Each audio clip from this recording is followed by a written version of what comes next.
Ironside will not be seen tonight, so we may bring you the following special program. Word Balloon is brought to you by the League of Word Balloon Listeners.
Hi, everybody. Welcome back.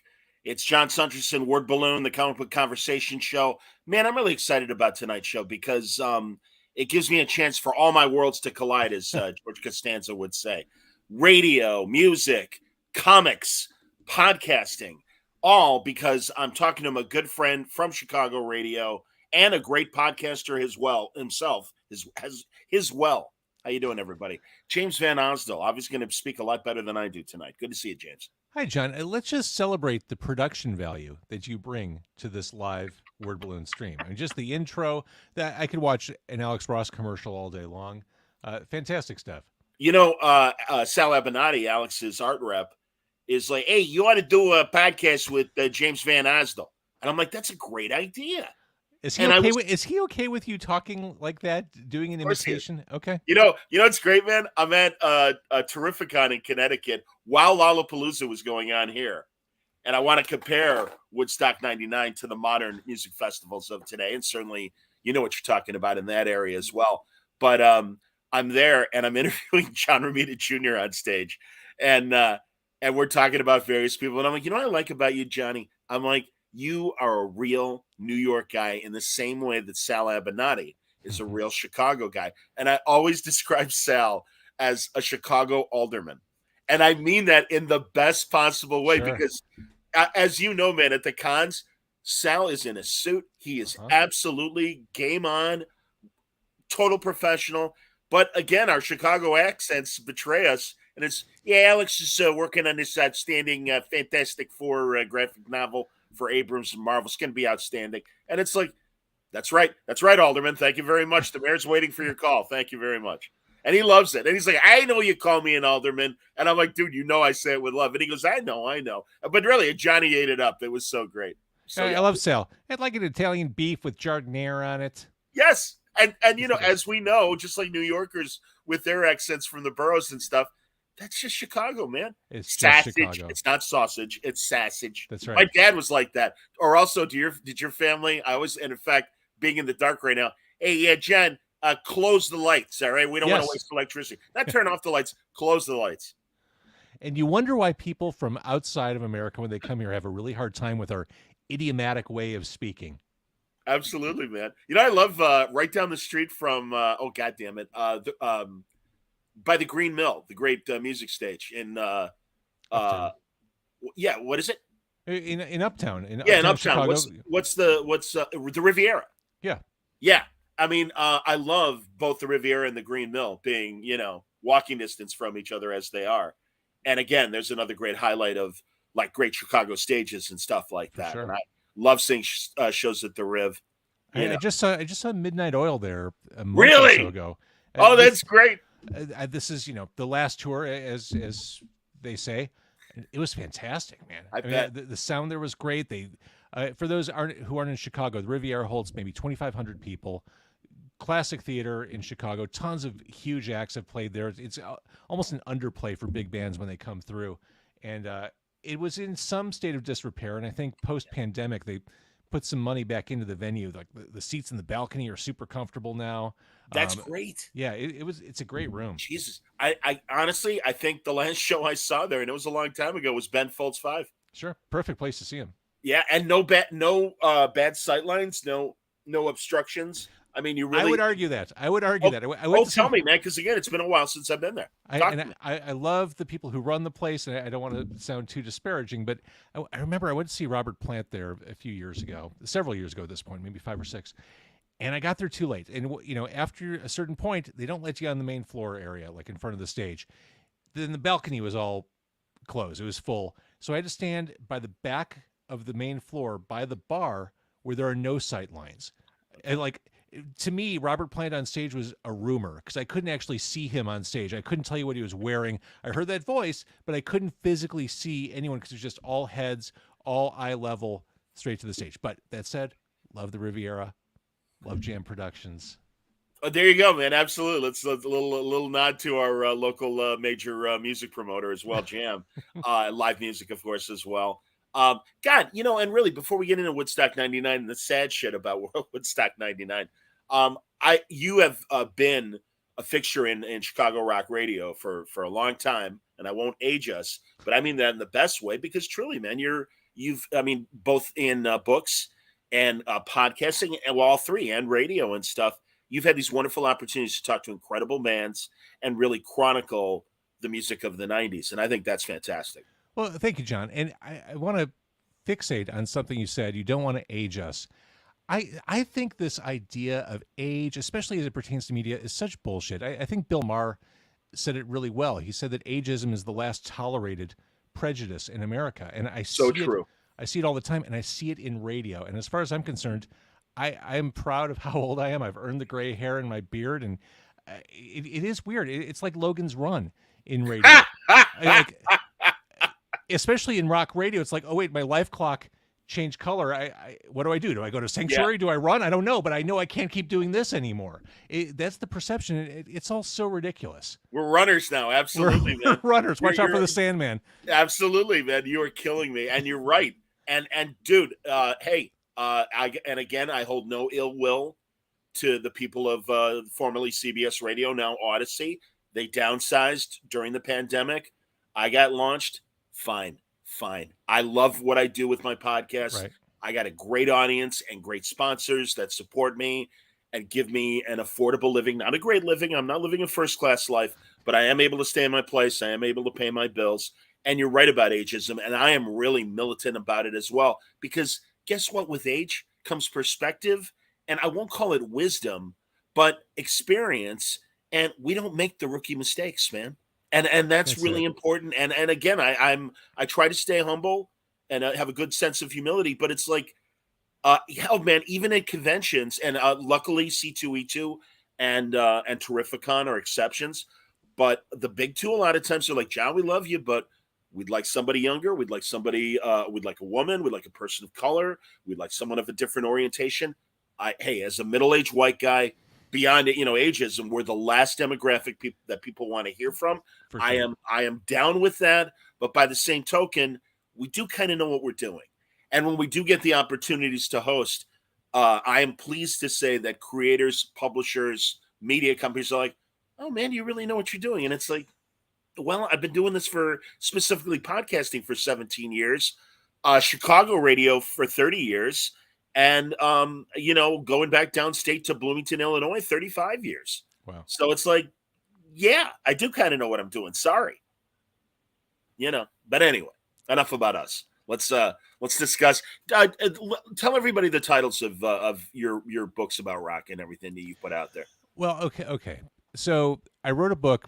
John talked about radio. I worked for a very long time, off and on through the years, for a station called Q101 in Chicago, which was an alternative is an alternative radio station. That whole story is weird. But the station went off the air in 2011, and I thought I would document the history of the radio station. I thought I'd tell a great radio story. So I did an oral history on Q101 called We Appreciate Your Enthusiasm. And it is exactly what I said. It's an oral history told by the people who worked there, the experiences, the stories, the ridiculousness. It's radio. It's the behind-the-scenes stuff you don't get to hear about or see. So I wrote that book, and that's the one that I really have available right now on Amazon. That's the one I think I'm probably more known for than anything else, and it's music radio, all the ridiculousness. And you're continuing to do great interview podcasting with your podcast, and I'm going to get the name wrong, so please you say it. It's Car Cone Carne, CarCon CARNE. It's a podcast I've been doing for going on 9 years, and I do it in my car. Yeah, real simple. At my parked car outside Chicago and suburban area, restaurants and brew pubs. People meet me at these restaurants. We go in my car and we have an interview over food. During the pandemic, like so many of us, I had to figure out how to move forward when I couldn't move outside. Yeah. So I realized if I couldn't do my podcast in the car once the pandemic hit, whatever momentum I had with the podcast would just go away. I mean, you kind of hit your stride, and then if anything breaks it, well, their attention will shift. So that's when, right in mid-March, I thought, well, I'm going to do this virtually, as we're doing right now in StreamYard, streamed all across the world. I'm going to switch to a virtual presentation, and I'm going to switch to doing it nightly. So for a year and a half, close to 2 years, I did my podcast every night from home, virtually, just to keep the podcast going, one, and two, to keep myself engaged, keep me plugged in and talking to people and being part of a community. And since then, now that I'm back in the car, I'm still doing things virtually, because one thing I learned during the pandemic is the value of being able to pivot like that. Not everyone can jump in my car for jalapeno poppers, but I can still have a cool interview with them wherever they are. During the pandemic, I was talking to Chris Franz of Talking Heads, or Michael Shannon, the decorated actor. I couldn't do that in Chicago. And that's what one of my learnings from the pandemic is. I can keep doing that and still do things in the car. So I still do virtual things and find great value in what the kind of thing we're doing right now. James, as you know, we've had parallel careers, radio, although I've been more behind the scenes in radio rather than on air, although I've had my moments in sports radio on air. Sure. And also doing podcasting, finding that, what are we going to do during the pandemic? I really started doing more video because of the lockdown. And just like you, man, now it's like, wait a minute, everybody's at home. Nobody's doing anything. Right. And people, creators that I had trouble getting because they just got busy, like Jeff Johns making a shit ton of TV and film, like Ed Brubaker writing a shit ton of TV and film. And now all of a sudden it's like, well, I'm just sitting at home. Sure, John, I'll talk to you. And It's been great. And I'm really pleased that as we're slowly crawling out of lockdown and COVID and the like, I'm hand in hand. I do audio and video still, and it's been wonderful. So that's great. And I'm glad that, if anything, you took advantage of the lockdown and you expanded on Con Carne. And that's wonderful, man. Truly. Yeah, I think we're similar in this. I took the opportunity to learn stuff too. Like, I wasn't good with video. I find the entire Adobe suite overwhelming. I mean, if you don't have someone showing you how to do that stuff, it's not intuitive. It's not like, oh, I'm just going to open this up and I'm going to edit a movie. No way. But I spent that time trying to figure out how to edit video clips and how to synchronize video and audio, like probably elementary stuff to the rest of the world. But to me, it's like, okay, this is my chance. I have the time. I'm going to figure this out. I don't know, James, if your kids are video savvy. I don't have any kids, but all of my nephews and nieces, and especially even when they were in pre-high school, would run rings around me because they are so quick to adapt to new systems and stuff. And truly, man, again, back to the ageism thing, this was the thing. I mean, going back, and again, you were an early podcaster as well before Car Con Carne. Yeah. You were doing a comic book podcast around the same time I was, and we were early podcasters. We really were. And it's like, we saw, I don't mean this in any sage sort of way, but it's like, well, I'm not getting the opportunities I want out of radio to host. And that's why I started Word Balloon. And I'm like, maybe that will lead to a better radio or TV job. And instead it became its own thing. Yeah. So again, I don't mean to bury the lead, everybody, because we will talk a bit about Woodstock 99. And again, comparing that debacle to where we are today in a lot of great music festivals and stuff. But tell people about your comic book podcast back in the day. And also, I'm curious because you did a lot of great interviews. Is the feed still anywhere? Can people tap No. into it? Oh, No, it was the first podcast I ever did, and just like you were describing, John, it was an opportunity for me. It was an opportunity for me to do interviews, talk to interesting people. Which, as radio continued its evolution, the opportunity to talk on the radio became less and less common. So for me, it was my first chance to do it, and I think I gave it a shot. I like comics, you like comics, and I thought, well, I'll try this. And at the time, it was a podcast I did for the radio station I worked for, Q101. And I landed a couple of good interviews. I talked to Marv Wolfman and yes. Alex Ross, of Yes. course, and even Brubaker, who you mentioned. But it was hard to maintain. As you know, booking guests, well, actually, you don't know what it's like to book or having trouble booking guests. I mean, Jesus Christ, Tom King and Jeff Johns, whatever. But it was really hard back then. And it was a good experience for me to figure out what I wanted to do next. I gave it maybe a year and a half, or 2 years. I think kind of what you were saying with Word Balloon, how it moved forward and grew and gathered momentum. I think successful podcasters are no different from successful comic creators, musicians, actors. They just don't stop. They don't give up. Like if they believe strongly enough in what they're doing and they're tenacious and consistent, they'll get there. It's not quick. It's not easy. It's a marathon, man. And you're right. Tenacity is showing up. And I'm sure you've heard the same celebrity or even any sort of business success stories of, hey, 90% of it is just showing up and doing what you're supposed to do. And like I said, man, I was really working hard thinking, all right, well, if I generate enough of this audio content, maybe it will lead to the radio job I want. Because, after a good, healthy 10 years at the Score doing sports radio and having my on-air opportunities, for the next 20 years of my radio career, it was really a lot of it was behind the scenes doing production. And we'll talk about that with Woodstock 99.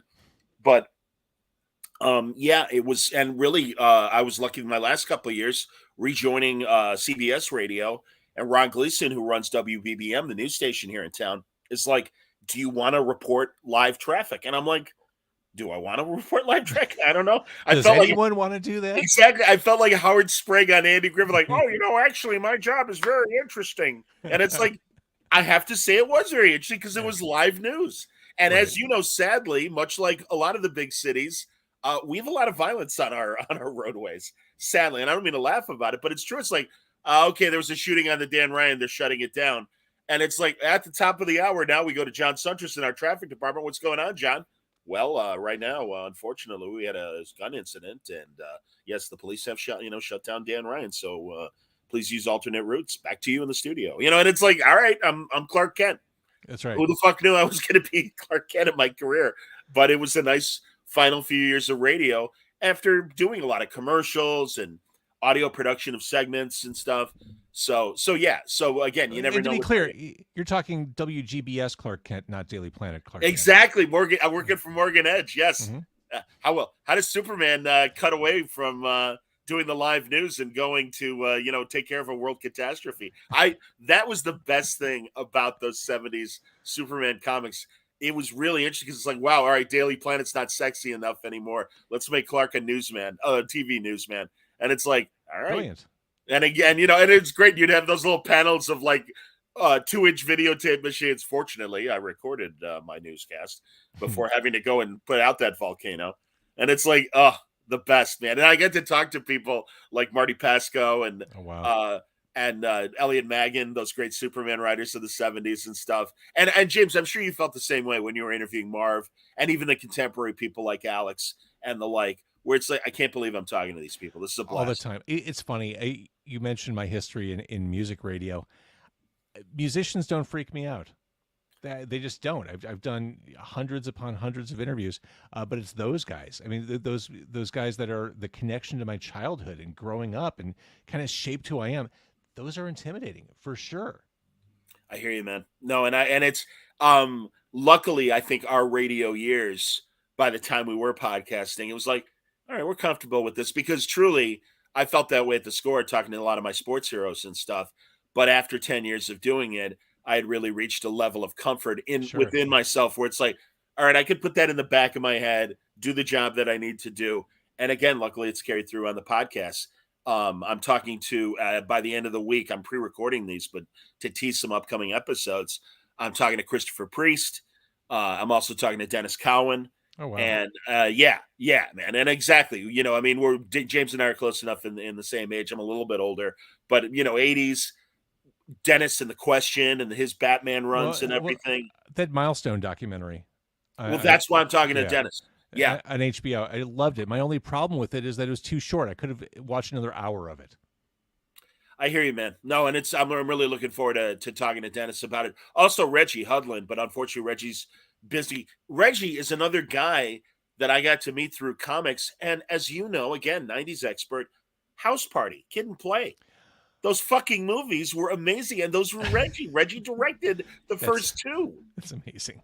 I mean, yeah, come on. It's like he's right there. In fact, on Vice last night, I was watching a documentary about 90s comedy, and they really focused on the black shows from the 90s and stuff. And it was great to see kids talking about Martin, and they're talking about Steve Harvey and Sure. A Different World and Living Single and all those great shows. And Kid, of course, brought up House Party, and it's like, that was kind of the incubator for all of us getting together and then moving on to the other various projects that we did throughout the 90s. And it's like, yeah. So, I mean, it's Reggie's coming up in a couple of weeks. I kind of love it. I forced DC. I'm like, hey, I know he's busy right now. I'm going to stay on you guys until you bring Reggie back. I met him in San Diego when he was writing for Marvel. And really, I mean, he's within our age group as well. And the guy's like, oh yeah, I'm one of the governors now of the Academy Awards. And I'm sorry, man, I'm prepping our tribute to Maureen O'Hara. And I'm like, of course you are, Reggie. Fantastic. That's great. And again, it's these wonderful opportunities to talk to these creatives that are doing incredible things. And we know them from a certain, like Robert, look at Robert Kirkman. And again, we knew him. I always tease. It's like, yeah, there's the barefoot boy from Kentucky writing these. I'm like, I'm going to write these zombie stories, man. And now he's a goddamn TV mogul. For sure. And it's like, Robert, I am so happy for you. And he's a brilliant man. I tease about the barefoot part just because I'm an asshole and I'm from Illinois and he's in Kentucky. He was from Kentucky. But seriously, man, a brilliant fucking writer. And I'm so happy for Robert. I'm so happy for Jeff running movies and TV at DC and Warner's and stuff. And goddamn it, Stargirl's coming up in just a couple of weeks, the next season. And I don't know if it's the final season or not, but it's like, God, Jeff, I mean, you write this amazing comic 20 years ago as a tribute to your sister, who sadly died on September 11th in one of the crashes. And instead, it's like, God, it's this real thing. And her spirit lives on in Stargirl. And Breck Bessinger is such a perfect Stargirl. Love her. Yeah. She's amazing. I mean, she's so perfect. And that kid, she's really cool too. I met her very briefly at Fan Expo, and just wonderful kid. And it's just like, good luck to you, man. And I'm like, I hope everything works out because it is such a wonderful showcase of how good of an actor she is. Absolutely. So, well, anyway, Woodstock 99, let's get into it. Now there's two amazing documentaries on Netflix and HBO Max about this thing. And as I said, I don't remember if we talked about it on the air or off the air, but I kind of conflated Woodstock 94 and 99 because in both cases, while I was working at the Score, I was working at our rock station, WXRT, and we were one of the part of the Westwood One radio network that was running the music live. And also when there were acts that were not in our rock format, we would pre-record, concerts from earlier in the day and do those. We had our great host Lynn Bramer in the media tent doing interviews with all the acts and stuff as they were coming through.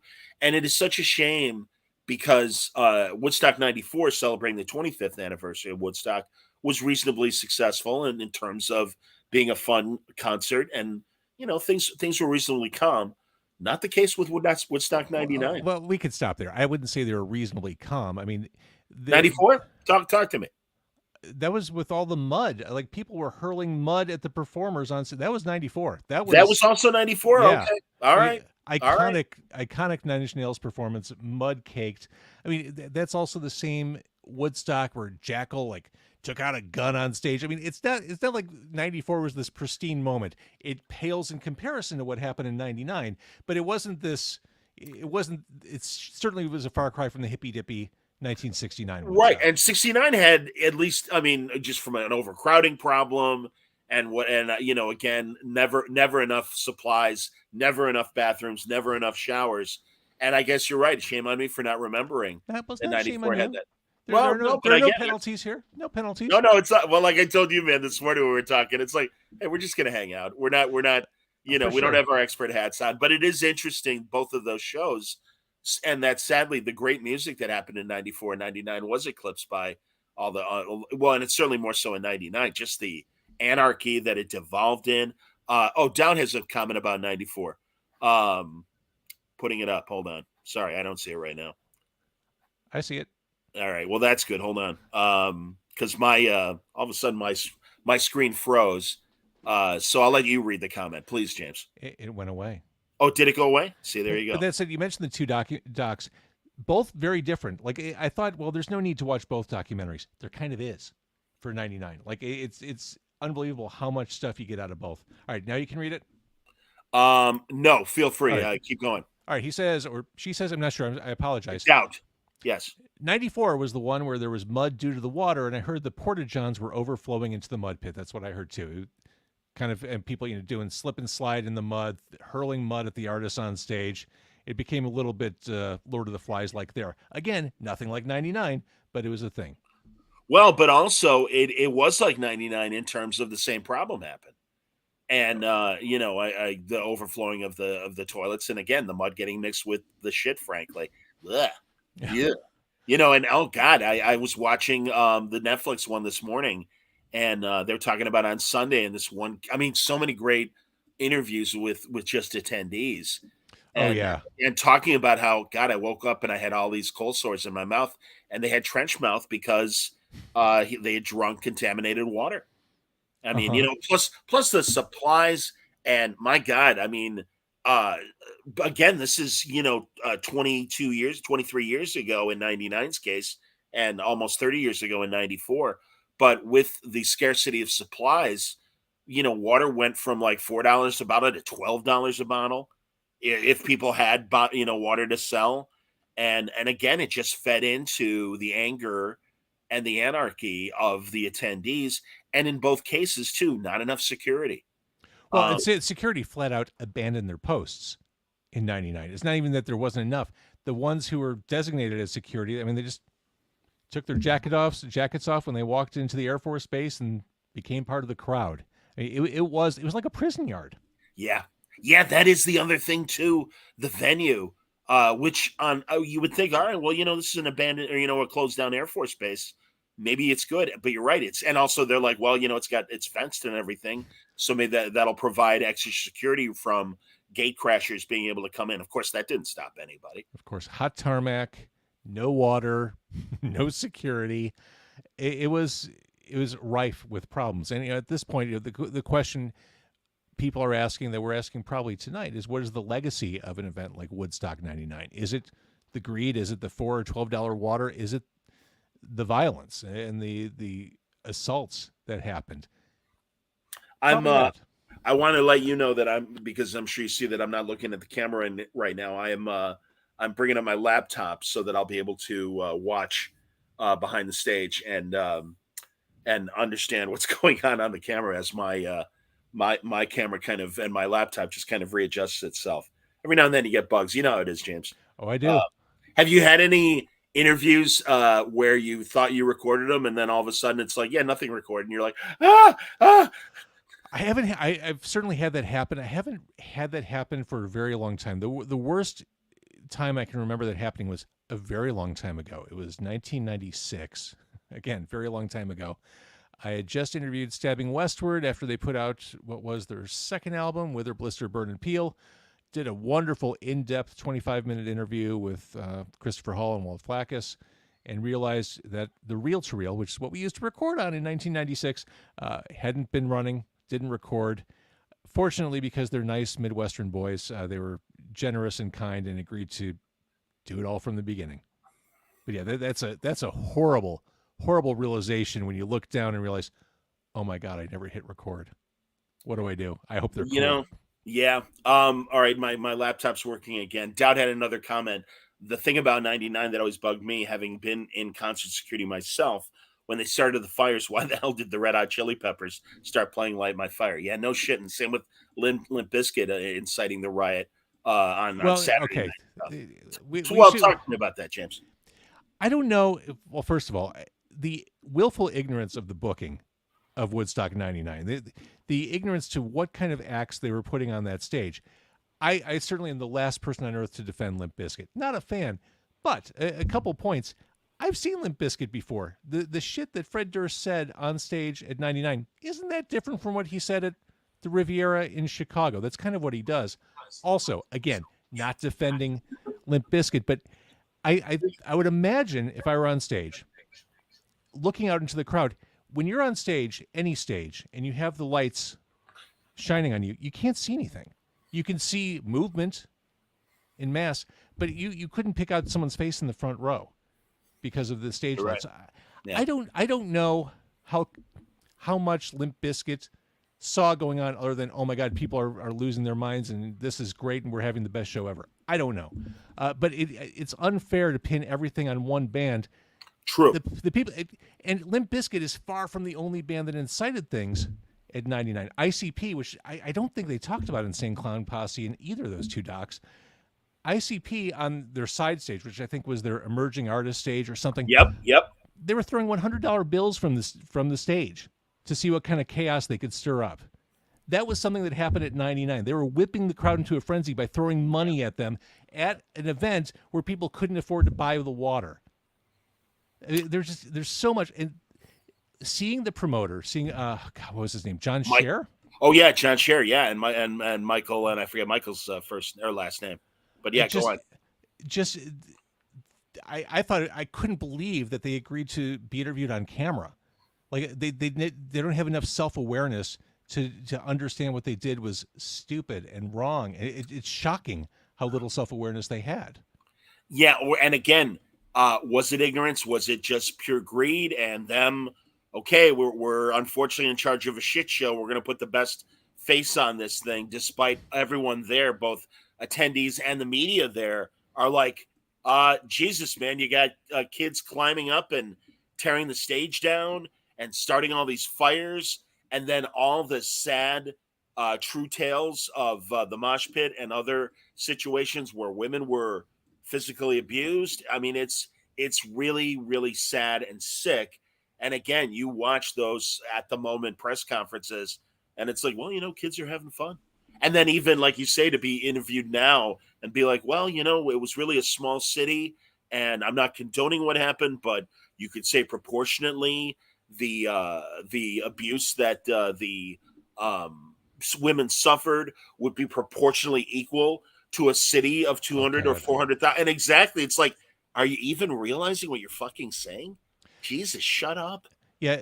Or just be horrible thing. Of course, that's not what we anticipated, and we have to bear responsibility. But of course, that might open themselves to litigation or whatever. And I'm glad that we're not in the position. You're right. You need a hug?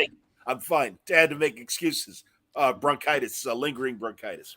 Yeah, the victim blaming is just it's astonishing, and the attitude that we saw in the documentaries were like, well, the women were topless, they were around a bunch of guys. What'd they expect to happen? What do you expect? Right. It makes your flesh crawl. I feel uncomfortable paraphrasing it. This idea, this entitlement, this disgusting assault culture. Like, well, if a girl's there and she's exposed, of course a guy's going to grab her. No. Yeah.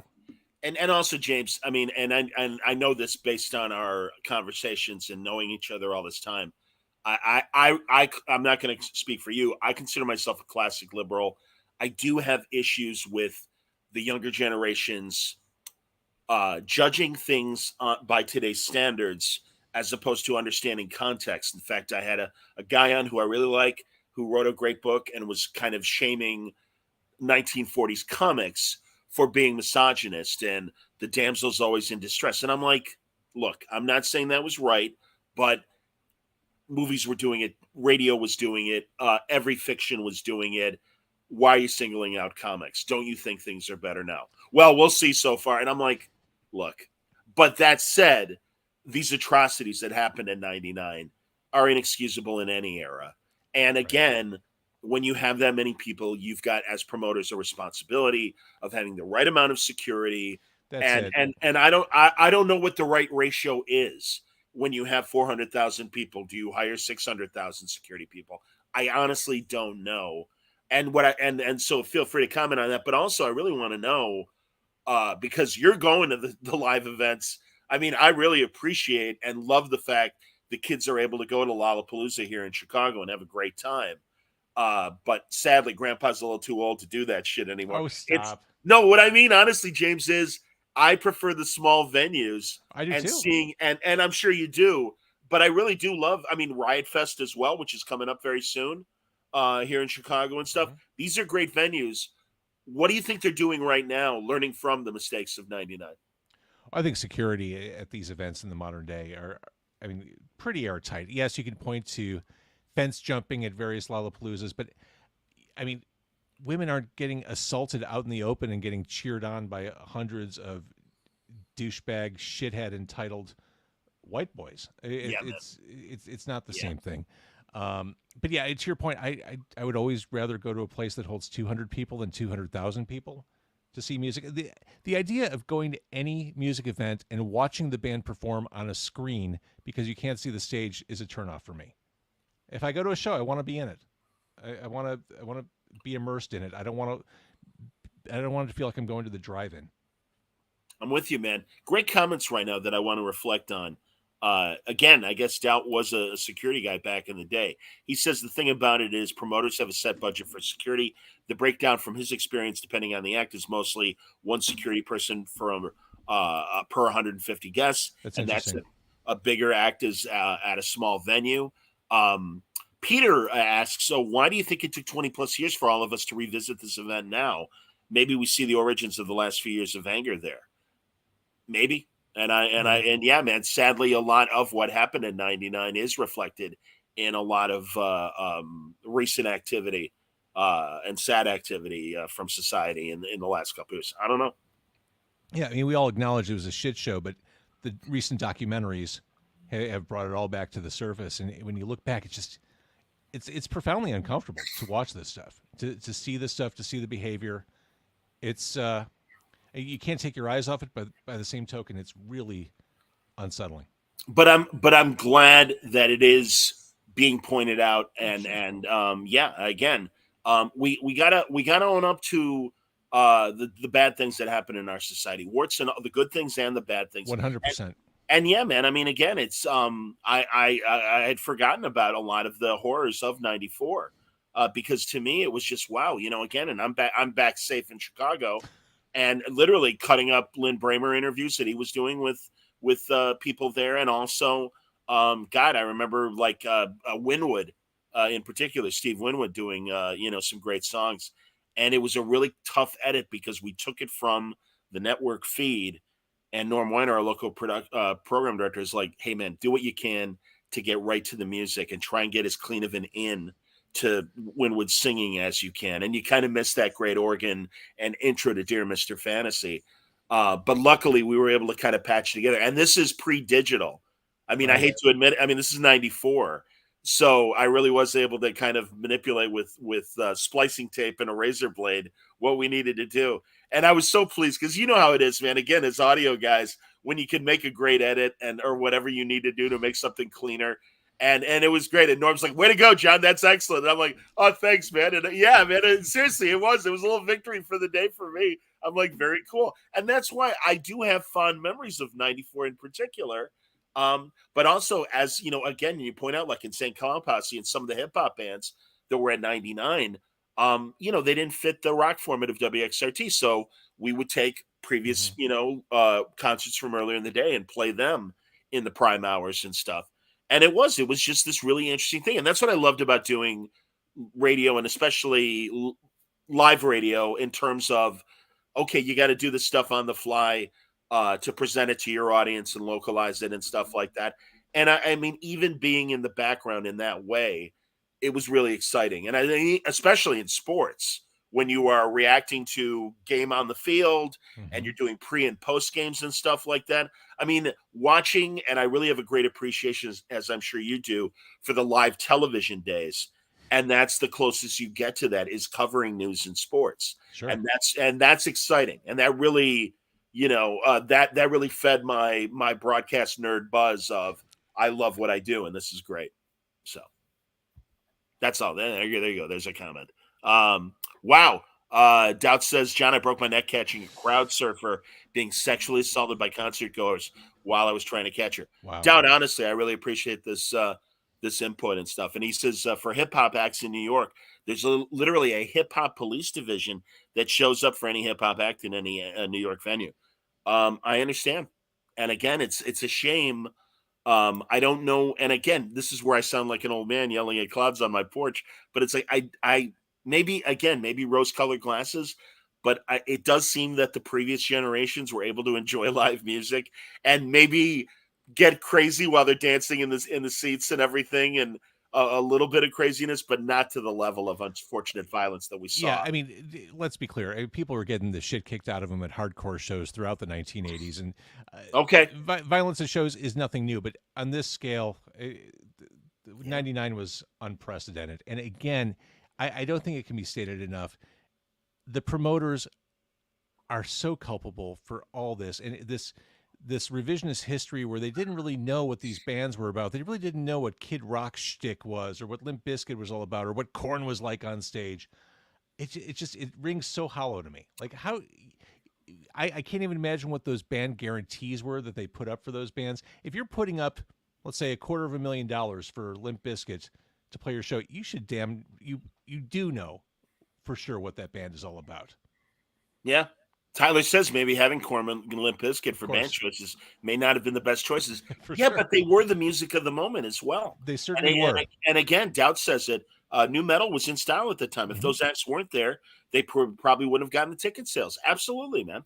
Yeah, I worked for alternative radio in 1999, and those, I can tell you that the bands we played the most were Limp Bizkit and Korn, Godsmack, and Kid Rock. I mean, that was the moment. I hear you, man. Yeah, unbelievable. Very, very crazy. So let's talk about podcasting in general. And certainly, again, what you're doing with Car Con Carne. Easy for you to say. Clearly. But that said, are you, obviously you're enjoying it. How many years have you been doing it now? Going on 9. And it's what we were saying earlier. It's the tenacity. Like, this is something I knew pretty early on that I wanted to do for a long time. Like, I really believed in the idea and the concept, and it was a great creative release for me.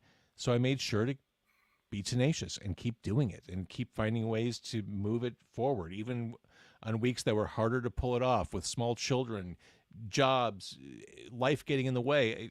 I committed to making it my thing. Are you going to transcribe these interviews and make a new book? I thought about that. It's kind of a great idea, isn't it? Well, hey, man, I've been saying this about Word Balloon since 2008 or 9. And, of course, you've received your copy of the Word Balloon book, certainly, haven't you? Sure. It doesn't exist. So I understand. Again, we get busy. And really, and I wonder if you feel this way. And, again, I'm always happy to talk to fellow podcasters. Because, obviously, we do two different genres. But we're both doing interview shows, and I never feel, even when you were doing the comic book one, I never felt competition. No. And it's like, no, this is great. We're both doing the same stuff. But again, because we're different people, we're going to bring different questions. And literally last night I was talking to a friend of mine, Adam Anthony, and talking about his podcast. And it's like, hey, man, it's like guys who build cars. I'm opening the hood. I will show you my engine. Yep. I will show you how I do things. We will learn from each other. But yeah, I mean, again, your thoughts on all that. Well, sure. I couldn't agree with you more. The cliche, and I hate saying this cliche, but it fits.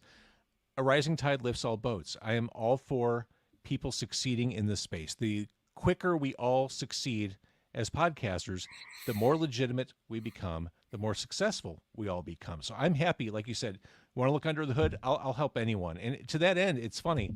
I wanted to go to, there's a big podcasting conference. There's one that's kind of emerged as the go-to for Podcast podcasting. movement? Yes. Go on. And I thought, well, I'm at a stage now. I've been podcasting since 2006. I should probably go to one of these things. I should probably network, because podcasting, as you know, is a very solitary practice. I do it in my car. You do it. I don't know where you are. It looks like scary and cave-like. It is scary and cave-like. It's in my front room, my living room, my apartment. So I thought I should finally go to one of these things. So I was looking at the podcast movement details for March.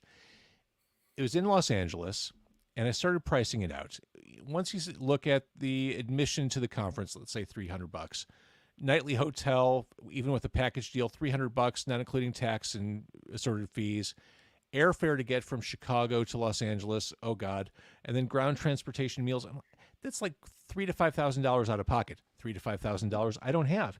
And then I started doing more research. I'm like, Will Ferrell is on one of the panels, and Paris Hilton is DJing an after show. This is for people with expense accounts. This isn't for DIY indie podcasters. And so going back to what we were saying, I believe in supporting podcasters. I want us all to do well. I created like a one-day podcast event at a business incubator here in Chicago called 2112. I did a day of panels and presentations designed for up-and-coming podcasters or people who just have the inclination to do it, because I really believe so strongly, as you do, John. I believe so strongly in this medium. I want to help anyone however I can. And by the way, I'm going to do this again at 2112 in the fall. I'm calling you. Oh, James, so really, that means a lot, man, because I was about to tease you to go, hey, why did you call me, asshole? Well, honestly, this was, if anything else, this was kind of a beta to see James, if there's. Well, I want to explain. Yeah, no. But go ahead. I'm sorry, buddy. No, please. this was kind of a beta to see if there was actually interest in the Chicago area to build something like that, build a community, which, to my knowledge, doesn't necessarily exist. And I think what I learned is, yeah, there's interest there. Yeah, there's a community, and I want to keep growing that. So that I kept it small. It was a beta, it was like a proof of concept. All good, James, truly. And I'm glad you're doing it, and I appreciate you inviting me. There are a couple local podcasting things. And again, it's ironic because certainly you, with your radio profile, are a bigger name in the city. I always say about my broadcast career, I'm not ashamed of it at all, but I'm a foot soldier. I'm not Steve Dahl. I'm not Jonathan Brandmeier, and those are our local guys. We'll make it national. I'm certainly not Howard Stern or, all the other great shows that you could think of nationally, Opie and Anthony in the day.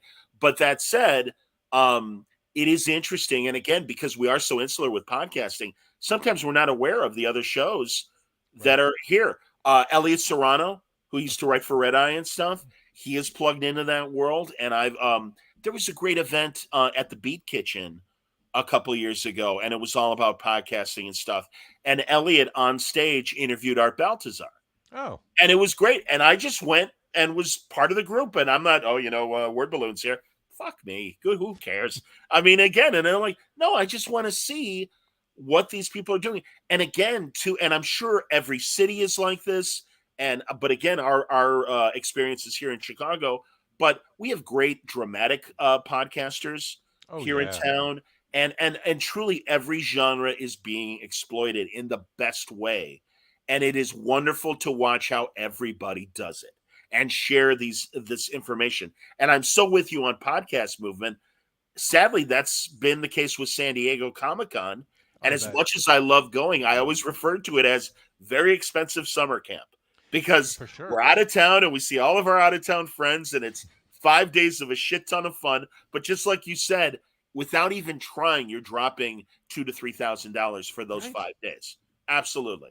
And again, just like you, when I had my regular radio job, I could afford to go. And I went for a good 10 years or so. And I'm glad, and it was great. And should a publisher or some other reason for me to go, that someone is paying my dime, I would love to go back. I'm not going to burden the Word Balloon audience for paying for me to go to San Diego. They do enough supporting me through crowdfunding like Patreon for just the show itself. Same with my sponsors. And really, that is plenty. And I thank everybody profusely, as I do it on every show. But it's not your responsibility to get me to these big events. Right. And yeah, I mean, and who knows? Maybe as Word Balloon grows, maybe things will change and stuff like that. Do you use crowdfunding, James? I don't. Okay. Do you have sponsors? I do. I've had sponsors on and off through the years. I find, and maybe you agree, and certainly for people who create graphic novels, who regular Word Balloon listeners may appreciate this, the hardest thing for me to do as a creator is use that other part of my brain where I'm selling myself. I can promote myself. That's no problem. I can go on social media. I can promote myself. It's the selling myself and telling someone, here's what I do. Here are the metrics. Here's why that is worth X amount of dollars. I hate doing it. And I realize it's part of the gig, and I do it, and I generate revenue from it. It's so unnatural to me. Well, James, we're the knuckleheads that got into broadcasting because we wanted to be creative. That's and let the sales department sell the shit. That's and it. again, and you're right, man. Our brains are wired that way, and it's been a good experience. And truly, the cartoonists go through the same thing, where it's like, hey, man, I'm used to getting a check for DC and Marvel or Dark Horse or whomever, and now I've got to do my own thing. But the good thing is, it gives us all as creators more power to do the kind of shows we want to do. We don't have to answer to anyone. We were talking about this off the air. Again, when I get the opportunities, as I was telling you, and again, I'll promote another conversation coming up. Mike Reese, the wonderful Simpsons writer that has been with the Simpsons since day one, still one of the main writers and main producers of the show. And, I guess there's a little connection with animation and comics, and certainly Bongo comics back in the day. But I'm like, or even a better example, Dave Thomas from SCTV. Got to interview him last fall. Oh, wow. Kareem Abdul-Jabbar a couple of years ago. And it's like, yeah, I know. And luckily in the case of Kareem, he wrote a graphic novel. But I'm like, yes, I want to interview Kareem Abdul-Jabbar. And the great thing was, I want to interview the nerd side of Kareem. And it was great. His PR people are like, hey, we're not going to try and tell you what to ask him, what not to ask him. But we do want to give him an idea of what you want to talk about, just to get him thinking and putting him in that frame of mind. And I'm like, well, I just saw him at San Diego Comic-Con, and he says he was a big nerd ever since he learned how to read. I'm like, I want to talk to him about what comic books he read, what sci-fi he loves, because he was a big heavy metal reader. And it was so great. And literally in the opening minutes, I'm like, Kareem, I got to tell you, me and my several thousand amount of listeners are thrilled that as great of an athlete and a Renaissance man and a brilliant writer as you are, you're one of us. And right away, with a big smile on his face, he's like, hey, man. He goes, this stuff ignited our imaginations. We were the readers, man. He goes, and yeah, I played sports, but I love this stuff. And all it did was expand my mind. And I'm like, oh, this is going to be a great talk. Oh, yeah. And his PR people, when I told them that, they're like, he's going to love this. He never gets to talk about this stuff. Right. And I'm like, that is my hope when I interview. And I wonder, when you talk to bands beyond the music, do you talk about, hey, what do you collect ships and put ships in a bottle? What do you do when you're not playing music? What other things ignite your creative process? Yeah, it's conditional, right? I mean, it depends on who I'm talking to. It depends. I talk to a lot of indie, really kind of freshly minted artists, bands without much of a profile or footprint. So the approach is kind of different. There's less to pull from, and so it really does depend. I mean, the questions I would ask of Michael Shannon are different from what I'd ask a band like, let's say, Broken Robots here in Chicago. But that said, I think, I don't know how much time you take to prep, and this might be too nerdy and inside baseball. No, I probably spend, and I do 2 to 3 episodes a week. I probably do 90 minutes of prep per guest. I don't know if that's long or short. I worked with someone in radio recently over the past 5 years who said that when they are preparing for an interview, they spend maybe upward of 10 hours preparing, sourcing, building material. And I tried not to be snarky and dismissive, but no. At some point, you have to have a conversation, too. You have your facts in front of you, but at some point, you need to be able to just figure out where things are going and go trust your instincts. James, truly, this is why I'm so glad we're friends, because not only our broadcast experience, but we think along the same lines. It's a conversation. Yes. You want it to be loose. You want it to be organic. And I don't tell people how to do podcasting. Sadly, like some of our other contemporary podcasters who are very happy to give you their tips. But I do say to my friends who ask me or people that ask me, you want to leave the conversation open because, and especially it's really hard when you got the multiple hosts and one guest. Oh, God. And it's like host A says, well, how did you start getting into writing comics? And the guest says, well, after spending 10 years in prison for manslaughter, I realized I had an aptitude for art, so I started drawing. And then you go to host B, and it's like, so what's your favorite color? And it's like, no, wait a minute. Yeah. Let's talk about the manslaughter for a second. Yes. Hold on a minute. And in fact, that even happens to me with guests, and I had to remind a couple PR people that wanted to put, I'll be honest, it was for Reggie Hudlin and Dennis Cowan to talk about the Milestone documentary. And they're like, oh, we wanted them together. And I'm like, no, one-on-one. And they're like, well, why? I'm like, because Dennis has been making comics for over 40 years. Reggie has not only made comics, but also television and movies within that same time frame. There's too much to talk about both of them. And the last thing I want is in the back of my head saying, oh, shit, Reggie and I have been having this amazing conversation, but Dennis hasn't talked for the last 5 minutes. I got to get Dennis involved again. And I'm like, sorry, I don't operate that way. So, again. Well, okay, here's another nerdy question. I don't know if we're about to hit your threshold here. No. We can go as long as you want, and there's no threshold, and there's no filter, and I love that we're having this conversation, please. This is a topic I get into with a lot of podcasters. How much editing do you do? None.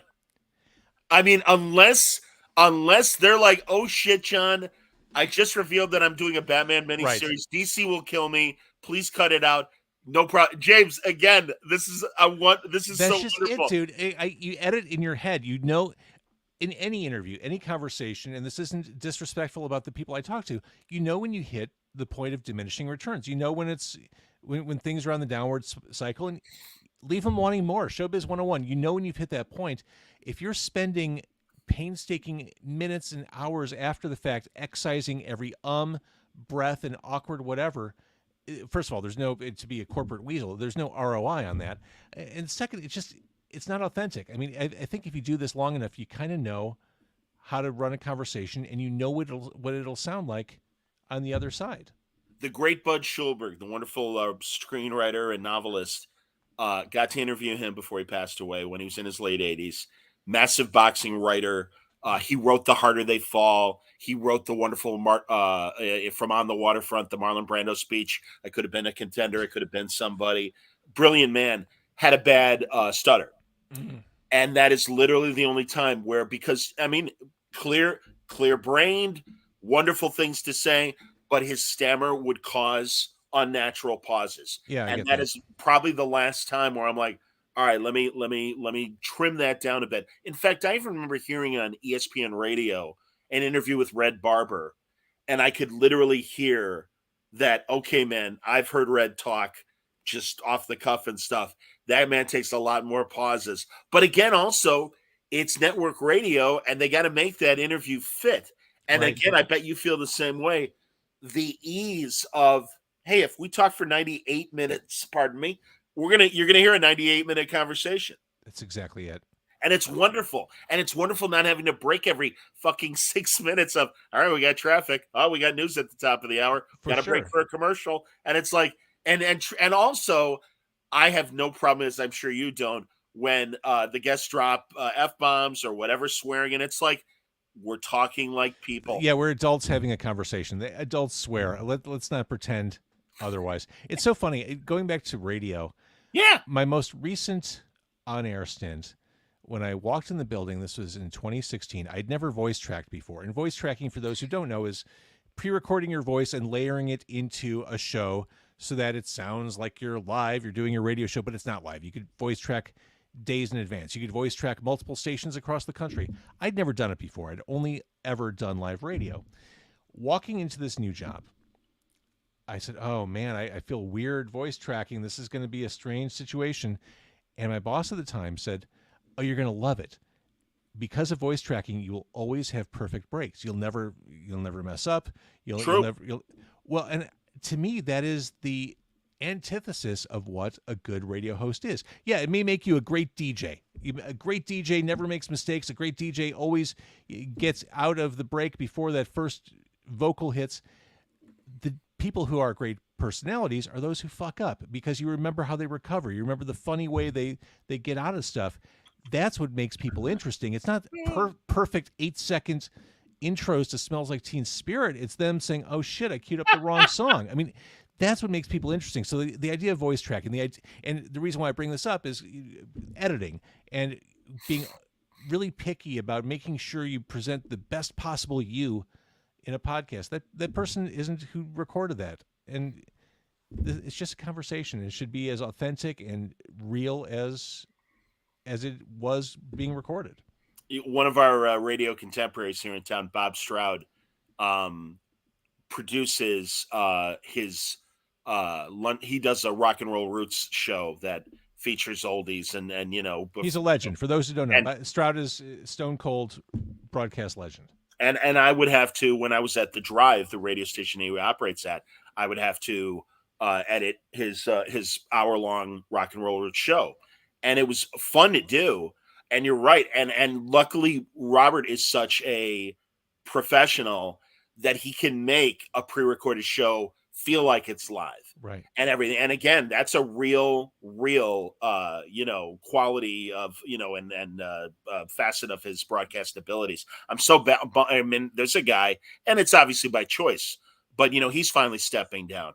And back to the ageism thing, it's so sad because, again, James, I don't mean to sound like the old man, and I don't mean to disrespect a lot of our younger talent that is, active in Chicago radio and national radio for that matter. I got to be honest, man, I really hear a difference. And I mean, that's for every genre, whether it's sports talk or rock, being a DJ and being a presenter of rock music and stuff. I don't know, man. For me, it's always the more experienced guys like yourself and others that really know what they're doing. And it's kind of a shame. But again, I'm glad that you have found, your podcast niche and taken. How much of your audience are people that, oh, no, I used to listen to James on Q101 and the like and everything? That's an interesting question. It's something I've been thinking about a lot over the past year or two. Back, let's say 5 years ago, when I'd meet people for the first time, they'd say, oh, shit, I remember you from Q101. Cool, yeah. You used to play Limp Bizkit. More often than not, when I meet people, if they know me at all, they'll say, oh, yeah, Car Con Carne. Which that's great, James. You want to be known for what you're doing in the present. I mean, yes, yeah. Absolute reverence for what happened in the past, but sure, if you spend that much time working on something, you want it to make an impact. You want people to give a shit. And so when I hear that, like, that's cool if people listen back in the day, but if people know what I'm doing now and are listening, oh my God, that feels amazing. That's wonderful. Do you and again, forgive me, man, because it's been a while since I've listened. Do you pay a licensing fee to play music along with or is it purely conversation? It's purely conversation. Yeah. Good. What people don't realize with podcasting, a podcast is what's called a mechanical download, which basically means when someone subscribes to behind the scenes an RSS feed, they're pulling down files. Every time you drop an episode, it lands on their computer or their phone. They own that download. So right. if you put copyrighted content onto it, whether it's a full song or 5 seconds of Highway to Hell by AC/DC, that is a copyright violation. Goddamn right. And you could lose your house. You could lose your everything just for making that mistake. All it takes is one person reporting it, and good night, nurse. Are you operating independently, or are you with a podcast network? I know back in the day, you were doing your show through Steve Dahl's independent podcast. That was right before I started Car Con Carne. That was just a straight interview show. Okay. Yeah, I'm completely independent. Okay. I got to tell you, man, and again, everyone knows, full disclosure, Spreaker is my podcast network. They have been a wonderful host. They take care of my bandwidth issues, and they really came to me after doing my podcast through Libsyn, which is kind of most, like, I would say, the dominant That's what podcast. I use. Yeah. Okay, there you go. And I don't know if Libsyn offers you advertisement opportunities. They always talked about it when I was with them, and never delivered, and only delivered to what I call the 1%ers. Absolutely. The Adam Carollas, the Chris Hardwicks, your favorite comedian, your favorite, Conan O'Brien, people like that. They can command great ad revenue from their sponsors and stuff, and rightfully so, Mark Maron delivers 1 million downloads per episode and stuff. And I've been pleased to learn that while I'm not a 1%er, I'm a 10%er. And there is a massive gap between the 1%ers and the 10%ers. But it was really reassuring. And it was through, do you know Clubhouse, James? Is that the Twitter thing or everything? It's not a Twitter thing, but I know Twitter has a similar product. Okay. Clubhouse, for people who don't know, is a great enclosed audio area where people can talk about whatever subject, just like podcasting. And they do ones for sports, they do ones for comics, they do ones for business, they do ones for podcasting. And Steve Olster, who is the guy behind Podcast Magazine, was hosting a Clubhouse chat. And the only way you could get it is if you're a member of Clubhouse. And it doesn't cost anything. But it really is this kind of close set of, okay, you got 500 people listening to this conversation or 1,000 people or whatever. And Steve was great about giving podcast tips. And literally just a couple of years ago, I'm like, all right. And a lot of people had podcast 0.10 questions to ask. And I'm like, all right, I'm past, starting my podcast, but I just want to know where am I in the spectrum? This is how many downloads I get. This is the size of my audience. This is how much many downloads monthly I get, everything. And he's like, well, first of all, you're doing great. And I'm like, well, yeah, I appreciate that, but I'm certainly not one of the 1%ers. And he said, no. And frankly, I heard it from other podcast experts, like, you are a 10%er. And he goes, and also, and again, I take no offense of this, but I don't have a name. You have a name, and God bless you, man. And that's great because I'm sure it helped you initially gather this audience with both the old just straight up interview show you did with Steve's network, but also with Car Con Carne. And see, I'm saying it so that I get it right. But truly, for me, I got to rely on the fact that I'm talking to Marv Wolfman or Alex Ross or Tom King or Scott Snyder or Gail Simone and Kelly Sudaconic. And I'm like, no, come listen to these people talk. I'm just the train conductor getting everybody on the train and let them take us wherever the conversation takes us. And I'm glad about that. And it's like, but no, they're like, no, man, you're doing good. And it's like, that's great to hear. And truly, everybody, I don't mean to say it's not oh, look how great I'm doing, because truly, hey, I'm struggling to make the bills. And again, I can't thank everybody for both the crowdfunding support I get and the sponsors that I have. I'm not making the money that I was making in radio, but it is enough for me to, stay in my house and pay the bills. And that's great. And also that everyone thinks enough of the content to support me, both sponsors and listeners and stuff. So, I'm fortunate that way, but it is interesting. And even though podcasting has been around since 2004, I always point to Adam Curry as really, patient zero for podcasting and stuff. And I started in 2005, you started in 2006. And it's like, even though it's been around for, almost 20 years now, we're still a very young medium. Absolutely. And it's great. I was talking about this with Gary Meyer, another radio legend here in Chicago. Absolutely. Talking with him about this last week. And he was saying he was at a podcast conference and it was a radio conference. Okay. And they were talking about how radio still has the majority of listening as compared to podcasting. It was like 70% compared to 15%. And Gary's like, yeah, but radio also had a 90-year head start on podcasting. Like, it's not apples to apples. I mean, podcasting's doing great when you consider it didn't exist 20 years ago. That's right. Well, and also, I don't know if you saw this, but Edison Research, who does, surveys all the time in various subjects, they compared radio to podcasting. And there's a sad truth of the average podcaster age range, or I should say the median age, is 36 years old. Today, the average FM, AM medium age, 51. Right. And in fact, a radio exec, I won't name him. I hate his guts.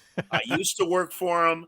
And when I worked for him at Hubbard Radio, he had a wow, big... that field keeps shrinking the more you talk. I love that. Oh, you know what I'm talking about, yeah. I'm sure. And he's worked at other big-time rock stations for other big-time companies. Like since the 80s? Yeah. Oh, yeah. So and and obviously, I'm sure I'll flip over all the cards when we stop broadcasting tonight. But they decide to have a massive at the home station in the Twin Cities. Hubbard is like We want everybody that works for us to come to this big podcast discussion. We want your input. We just bought a third of Podcast One, and we really want to explore the possibilities in podcasting. So we're all there. And I hear this radio executive talking to somebody from another city. And he's like, well, the thing about radio is we're not trying to attract new listeners. So that's the flag number one. But he's like, we're just trying to hold on to the audience we have.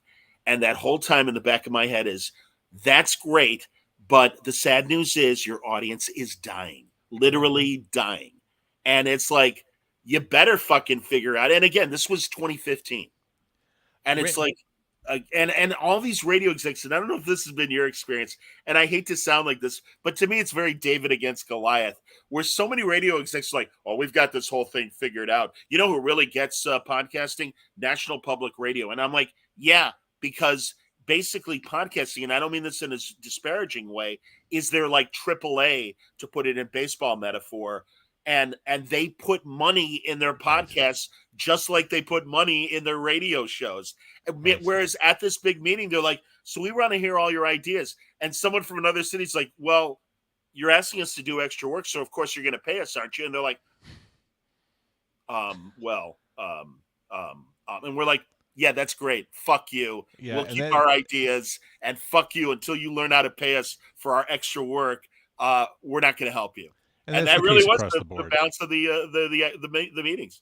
That's the way it is across the board in radio. And yes, radio it's having an existential moment. I don't see a path through for radio. I have a 20-year-old and a 16-year-old at home who've never used radio.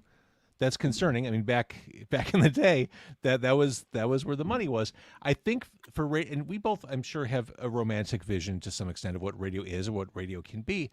I think for radio to be successful moving forward, it needs to be blown up. They need to stop hiring radio managers and hiring managers with different ideas, different thoughts. The business model it's not even that it's broken. It just flat out doesn't work anymore. And no, and also, James, we're able to do this on a shoestring budget. I am talking to you on my laptop and a little mini cam. And as I told you before we started, I don't even have an external microphone. God bless you for using one, but I'm talking to you through my laptop's microphone. Whereas all these broadcast over-the-air entities, radio and television, you and I know we've been in master control where there are rows of gigantic transmission equipment. Right. I always love that opening scene of The King's Speech, the Colin Farrell movie. I think Colin Farrell. Great movie. And they have Colin Farrell, Colin Firth, maybe. Colin Firth, thank you, buddy. Of course, it's Colin Firth. It's too many Collins. Colin Farrell was Bullseye in the Daredevil movie. Attaboy, James, you're goddamn right he was. But they have the King prior to Colin Firth is giving his speech, and they have this wonderful shot of all these gigantic. They look like computers from the 70s, just gigantic transmitter machines, and all that infrastructure. Just to maintain it costs a shit ton of money. Oh, yeah. So you're right. Radio is kind of a losing proposition to continue to operate the way that it does. And also, like you said, they keep hiring from a programming and a station management standpoint, radio veterans that, frankly, they don't understand what the fuck we're doing. And again, as David to their Goliath, I'm kind of happy about that. I'm very happy with my little slingshot. And when I can be, as I'm sure you are, nimble, and we can make our different choices for our podcast. They don't have that luxury. They don't have that mindset. But I would say, and I guess because again, I'm always as pessimistic as I am right now about broadcasting. Hey, they faced the same problem when television came along, and radio had to reinvent itself, and they did. It is a different ball game, and there are much more media choices than there were back in the 50s as radio went through that transition and stuff. But there's hope that maybe they will be able to figure this out. Well, you mentioned infrastructure. I mean, I do a radio show in my car. That's the reality. Yep. We talked about people who have the inclination to start a podcast, newbies to this world. All you need is a cell phone with a voice recorder, and you could start podcasting. $15 a month for a podcast host. The barrier for entry is super low to create audio entertainment. No transmitter needed, no room temperature controlled with computers and processors. Anyone can do this right now. So I think for broadcasting to evolve, they need to just TNT the whole thing, new thinking from outside media altogether, because all the rules have changed. And also, isn't it interesting that these giant television broadcast entities, their foundations were their radio companies, and all these companies are now divesting their radio divisions. CBS was spun off to Entercom, and now Entercom calls itself Odyssey. But essentially, it's the structure of the corporate structure of CBS Radio, Right? And they still run CBS Radio, but it is a different world, and also it just seems like ABC, Disney and Warner's and everyone, and even WGN locally and stuff. I'm amazed that they still have their radio arm since Nexstar bought the big company and stuff, and is now running things at GN. And it's just, again, I think radio, like newspapers, faces that endangered species level of being a medium, and we don't know what the future is, and it's very interesting. I feel like FM radio will be the first to go, and AM radio will be the last to go, because at this point you can't sell an AM radio station, so they'll just keep on keeping on because no one wants them. But smaller companies will buy those assets and run these stations, and it's, man, you and I experienced in the early 90s when Clinton, and it was Clinton, everybody, it wasn't a Republican, but it was Clinton that signed in the new Telecommunications Act that allowed these giant mega media companies to buy every broadcast entity, radio or TV, and ownership rules were very much relaxed. James and I know when we were breaking into radio, especially here in Chicago, there were 30 different companies that you can go work for. And now there's 4 or 5. Yeah, the Telecommunications Act in '96 is really, that was it. That was the tipping point. It was all downhill from there, because, like you said, we went from 30 companies in one market to, at this point, we're like 3. Okay, yeah, James, you got a better handle on it than I do. And this is why, if you listen to the radio and you're in the car, you're road tripping across America, everything sounds the same. The formats are the same, and to some extent, the disc jockeys are the same because they're voice tracking across America. Voice tracking, yes. It's the same hit songs played market to market. There's no variety, and the beginning of the end really was that Telecommunications Act in '96. So true, man. Absolutely. And it's funny because I've been saying the same thing to my radio friends, and even one of my good friends, Deborah Lesser, is the faculty advisor at Illinois State University for radio. And my other friend, Laura Polis, is the TV faculty advisor. But with Deb, I'm like, and I wonder, James, if you feel the same way. Don't you envision, why do we need local radio stations to play the same pop music? Couldn't they voice track some sort of local person, but essentially give us a national feed? Do we need every city to play the same Taylor Swift song? And shame on me, that's probably showing my age, and I'm sure there's a more contemporary example beyond Taylor Swift.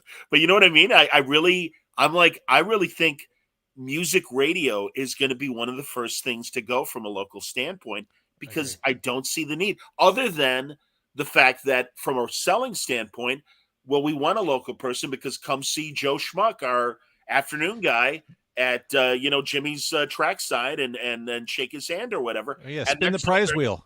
Spin the prize wheel for a shot at a tote bag. But again, that's what's kind of keeping radio limping along. It is. I don't know what your thoughts are on music radio in terms of its. Oh, you're 100% correct, and it's interesting. I used to laugh. I don't even know if that's true. I used to kind of think it was interesting that in Canada, there's a rule in Canada for broadcasters. They have to allot a certain percentage of their broadcast time to Canadian artists. Yep. The result was, maybe it was questionable, maybe it wasn't, but the result is, if you drive through Ontario or Alberta and you're listening to radio stations like you would driving across America, you're hearing different stuff. You're hearing, it doesn't sound the same from province to province like it does from state to state. And there's something to that. I mean, can you imagine, John Suntress, sitting here in Chicago, if there was a rule for local broadcasters that 20% of their music had to be from Illinois. Well, that's why I loved Richard Milne's old XRT show, Sure. Local Anesthetic, and you're right about them. And again, God, I won't name names, but a very prominent national broadcasting company last year is like, we're going to spend a shit ton of money on podcasting. We're hiring new people to only do podcasts, and we want local programming through podcasting. And then all of a sudden, about 6 months ago, the edict came down. Pull back on the local podcasts. We want ideas that we could promote nationally. And it's like, wrong again, motherfucker. I don't know how to break it to you, but you're doing it wrong. I am an exception because I'm dealing with comics and nerd stuff. But of course, it is still its own niche that, of course, this is the rate, as I've told you, and I'm both on the air and off the air, Word Balloon is the show I've always wanted to do in broadcasting. Well, now there's podcasting and I can do any subject I want, but it is too narrow for, there have been moments where I remember The Bear back in the day. Sure. That radio station had a Sunday afternoon comic show and things like that. And then, but again, there were blips on the radar. They didn't last for whatever reasons. And again, no one is stopping us from doing the niche programming, but it's like, you idiots, no, you want it to be local. All it does is expand your brand. And as opposed to the 24/7 product you're giving us on the radio, you're letting your radio personalities show a different side of them and taking your audience to, hey, guess what? I like local books and I like local authors. We're going to do an interview show with nothing but Chicago authors. Mm-hmm. And it's like, that would be great. And also easy to sell. And they don't get that. Yeah, exactly. I attribute much of whatever success my podcast has to the fact that it's hyper-local. It is very Chicago. Last night I recorded a show on site at a place called the Wolcott Tap on the north side of Chicago on Montrose Avenue. Parked outside there, had the owner in the car, had a band called Model Stranger in the car with me. It doesn't get more local than that. And in the world of the internet and long tail, this is how you become successful. You don't go super broad. You find that niche. I think Seth Godin said it, the marketing guru, small groups of highly interested people. That's how you win. Kevin Smith says it as well. Narrowcasting. Yeah. Isn't it interesting too, James, that we came from the era where radio would break new bands and all of a sudden Pitchfork started eating our lunch and now Bandcamp. And I love that. And I love hearing from musicians that I come in contact with, and they tell me all about their success of promoting their music on Bandcamp. And I love Bandcamp. I absolutely love that site. It's funny, John. My most recent job, I hosted a local music show. I've hosted local music shows for off and on for 30 years. Yeah. In Chicago, but the most recent one I did, I was exposed to a lot of really good Chicago music, as one would hope. I would periodically send playlists to the programming team saying, hey, here are some bands that are breaking locally. Here are some bands that are doing interesting stuff. Here's a band you should pay attention to. In the 5-6 years I was there, not once was any attention paid. I remember forwarding a Beach Bunny song like 4 years ago. Now, of course, they're on a national label, so they get airplay now. But it just, there's that pushback. And back in the day, in the 90s, not to sound like that old guy yelling at clouds like you referenced earlier, but there was at least this understood, we should be playing a local, or we should be trying to break a local band every now and then. Back in the day, Q101 would say, oh, maybe we should pay attention to that Smoking Pope single or that Veruca Salt song or that band Chevelle. We would look at those bands and think, there's an opportunity. No one wants to do that anymore. And it sucks. It's an opportunity for bands. It's an opportunity for these broadcast entities to really walk the walk of, we are live and local. We are local. Yes. We are ingrained in this community that you are also a part of. We are an important part of this community, and we're providing the music you love, but we're even going one step further with local bands. The guy who used to do, he looked like Jerry Garcia from the Grateful Dead, who used to do, and much like your name, JVTV. JVTV, absolutely, man. That guy, I would watch that show on our low-powered UHF channels, and it's like, God bless this guy, because he is really out there doing local music. Oh yeah, he's fully committed. Absolutely. Is he still around? Yeah, Jerry Bryant. He's okay. Yeah. Good for him, man. Because again, again, all these radio stations, I don't know if he has a job on any of the stations. I'm betting not. And he doesn't need it. And thank God for him, man, because he is eating, again, it's eating their lunch. We're the bullies now that are eating these giant companies' lunch. And it's like, yeah, I always say, hey, good luck in the rat maze. Keep banging your head against the wall. We're sitting back here with the cheese. We already finished the maze. Right. I don't know how to break it to you. And again, they don't get it. It delights me. And I am relieved to no longer be in Chicago radio. Honestly, James, I would certainly take a job if it was offered to me. But by the same token, it's like you guys are still playing by the pre-internet rules. It's a different world, and you haven't figured it out, and you still haven't figured it out. Good luck. Good luck. And again, and a lot of them, including these executives that I won't name now, they're close to retirement, and I don't know who's going to come in their wake. Right. We'll see. There is one, and I don't know if they approach you, and I won't name names, but there's a small, low-powered, up on the AM dial station that approached me and said, hey, I'm gathering a bunch of podcasters to program our radio station. Would you like to be involved? And I'm like, well, and knowing the answer to this, I'm like, I'm not going to make any money on this. So, oh, no. Right. And I'm like, well, I appreciate what you're doing in theory, but I reach a global audience. I have listeners in Australia and Greece and all the Western European countries, and even Brazil and other parts of the world. I'm reaching a global audience. Well, but yeah, you'll be on radio. I'm like, radio doesn't matter to what I do. And all I would have to do is, as we said earlier, chop my show down to fit into some sort of commercial hour that I will see no profit from those commercials. Right. And I gotta eliminate the F-bombs. I'm like, I don't see the upside of doing it. Thank you very much for your interest, but I'm not interested. Good So luck. again, have you been approached in any way like that? No. Good. Fuck them. Fuck them. I agree. And here's to further the existential crisis, at some point, it may not happen for 5 years, it may not happen for 10 years, but at some point, the car manufacturers are going to stop making AM/FM radios standard in the cars that roll off. That's a really good point, man. It's an inevitability, as Apple Play and Google Play or whatever they're called are on the dashboard, and people are using that interactivity to guide them. I mean, AM/FM doesn't have. They've never been good at lobbying the car manufacturers.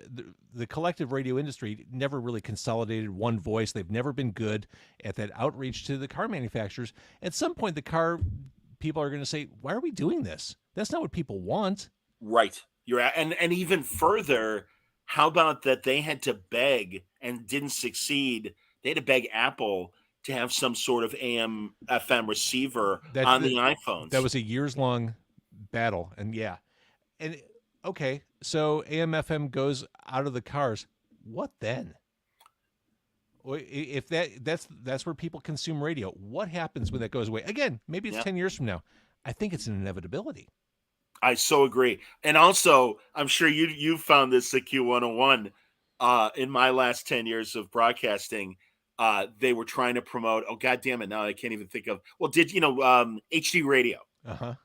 And it's like, what a white elephant technology. And I mean, I would talk to that same asshole executive and go, dude, why are we putting money? And they're like, well, parent company did this. Off the record, I agree with you. But I'm like, again, because it's kind of, remember Zunes? Oh, yeah. The competitor. I mean, HD radio is the Zune of broadcasting. It's imagine my surprise when I learned that HD radio didn't stand for HD. It wasn't high definition. That's not what HD stands for. What does it stand for? Not what do you think it does. I don't know what it is, but like what a bait and switch that whole concept is. I'm hip, man. Dot says, I have an AM/FM receiver on my Android phone. It's the crappiest app ever. Yeah, man. Well, again, finally, radio threw their arms up, and it's like, all right, we're streaming. Fine, we're streaming. And that's good. Good for them. I mean, remember, John, we started this episode talking about Woodstock 99, and that era is around the time when Sirius and XM both were emergent technologies, emergent products, and radio had to make the decision as an industry whether or not to take advertising from satellite radio. And there was plenty of pushback inside radio walls saying, I don't think we should do this. I don't think we should let the sheep in the wolf's clothing into our house. And sure enough, they did. And those spots on the radio said things like, hey, why are you listening to this shit with the commercials and all the stupid talk? You want to hear music you love and lots more of it and deep cuts? You should come over here. It was like, okay, I'm going to let the vampire into my house. And wait, he's biting my neck now. What the fuck? And, dude, yes. And it was all for money. Do you think, honestly, I've always had a hairy eye looking at satellite radio because, again, what we've been able to do with podcasting, and there are even streaming music things that pay the licensing fee to allow them to play commercial music and stuff. And I'm like, again, and I appreciate a lot of the programming on Sirius and XM, and certainly there are unique exceptions like a Howard Stern, but he had a Mel Karmazin who was a big-time radio executive going to Sirius and XM and understanding the value of having a Howard Stern there. And they certainly attract a lot of big-name celebrities to do their shows. But I got to be honest, I don't have Sirius XM, and I don't miss it because I feel I can get comparable programming just on the internet and people like ourselves that are out there podcasting. Yeah, I truthfully, I haven't thought enough about satellite radio. I don't mind it when I'm in the rental car. It's kind of fun. It's a fun novelty. And yes. I appreciate the depth of formats that I can dial 100%. through. That's a thrill. But I don't miss the idea of having it. It's cool that it's there, and it's certainly kept terrestrial radio honest for the past 20 years. You're 100% right.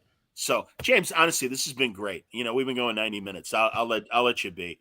Again, everybody, Car Con Carne, and it's a fantastic interview podcast. If you love music, this is the guy to hear, man, because truly, James, you're truly, man, your body of work speaks for itself. All of us in Chicago know how great your stuff is.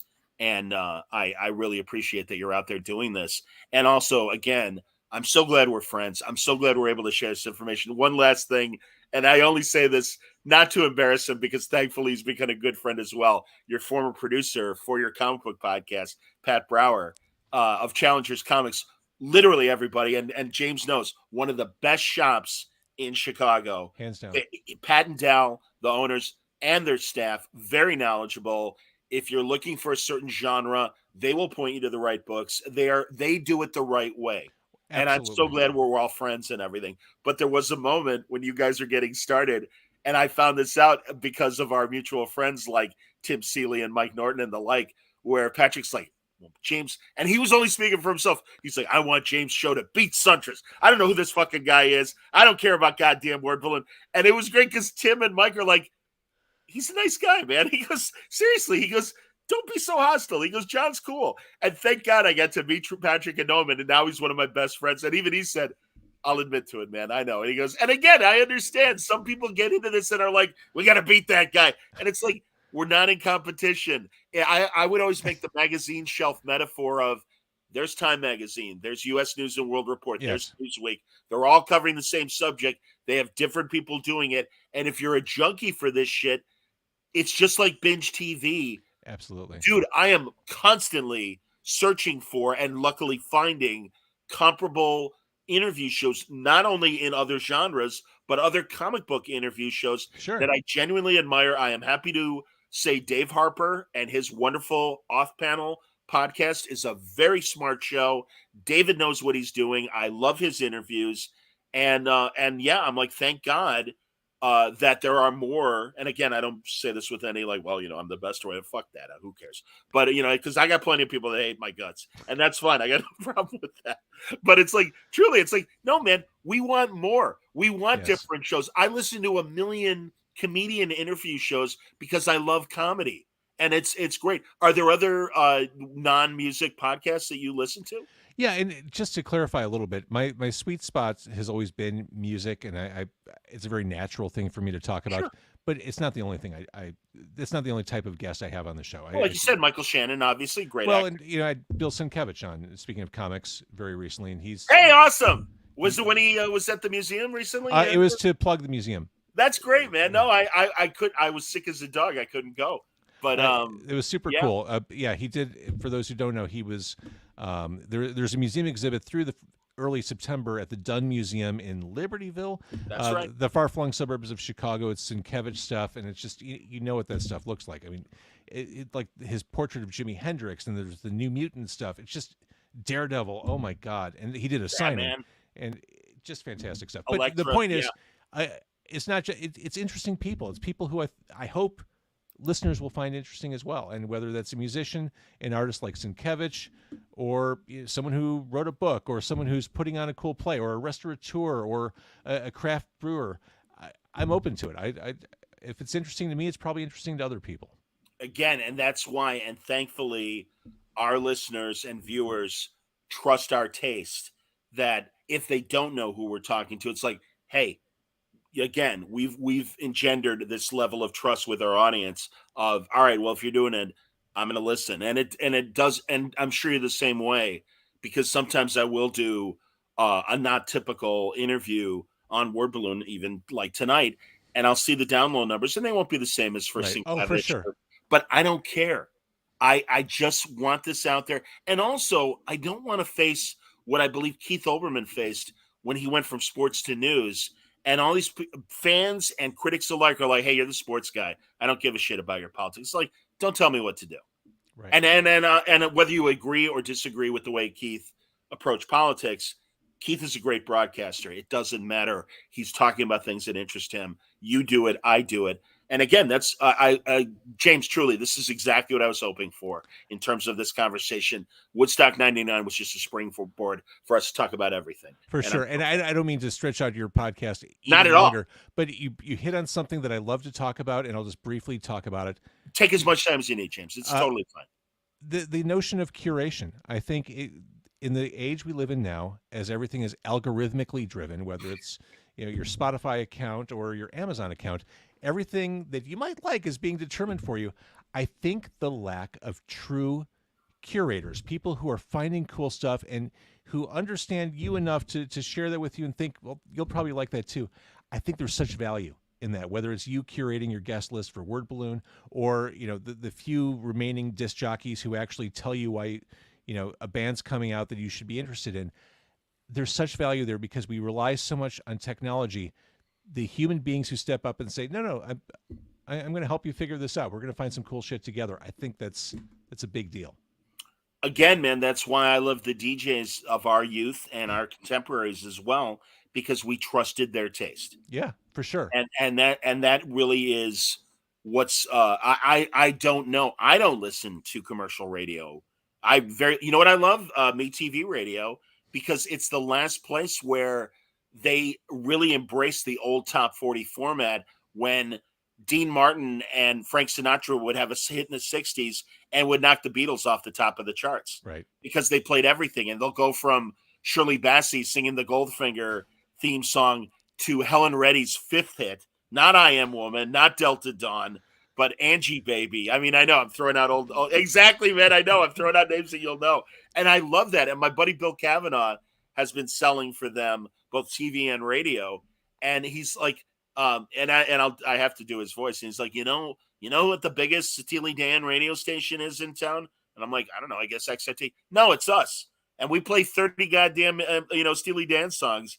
And I'm like, that's beautiful, man. And again, it's just, you hear these songs and it's just, oh my God, I haven't heard that song since we were little kids. And when WLS and WCFL were pure top 40 stations before the siloing of music formats that started in the 80s and only progressed to today. And it's like, no, that's what you want. And also, God damn it, when I was a production person, my last couple of years doing it, they're like, would you put in the promos variety? Because we play variety. And I'm like, yeah, fuck you and variety. You want to do it? Just fucking do it. Right. That's all you have to do. You don't have to say it. You just have to people need to hear variety. I'm like, all right. Whatever. Show, don't tell.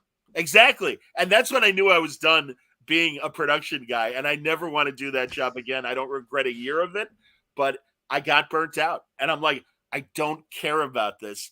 I have to solve the same problem every 6 months because, those promos, they're old. We need to freshen them up. Fuck you. You want to freshen things up? Freshen up your goddamn playlist. There dumbasses. it is. There it is. And with that last bit of bile, we will wrap up. Thank you, John. This was so much fun. I'm so happy you invited me. James, please come back. Absolutely. And yeah, man. And we'll and really next time we can talk even more because I know you're still a massive comic book fan, and I would love to Yeah, hear. we never really talked about comic books, did we? I guess other than the fact that you and I both hosted comic book podcasts and stuff. If you want, again, I don't mind keep going. No, you no, want no. to list off some? All right. At Because some again, point, I know, man, you got a family. You got, and it's getting late on everything. So I understand. I got to tinkle at some point. And that too, dude. There have been times, and I'll do marathon talks with Bendis or Fraction or somebody like that. And especially as we get older, it's like, all right, listen, I literally have to get up to pee. You talk to the people for a minute, and I'll be back in 10 seconds. And thank God Totally. my toilet is like 20 feet away. So it's like, all right, let me go. All right, I'm back. Sorry. So James, truly, man, I knew this was going to be a blast. Thank you for your friendship and the wonderful content that you provide on Car Con Carne. Again, everybody, James is the man when it comes to all of the things that he really is interested in. And I know based on the conversation that we just had, you're going to agree and you're going to want to listen to his stuff. So I can't help but, talk about it enough. Thank you, buddy. And thank you everybody for watching. Again, great night. I've got a few pre-recorded things I'm going to be doing for the rest of the week. I have a great bank of, interviews I'm also going to release in the next couple of days.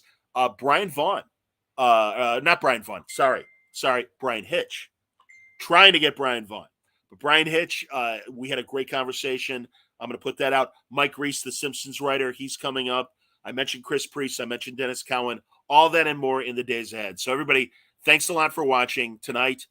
Keep listening.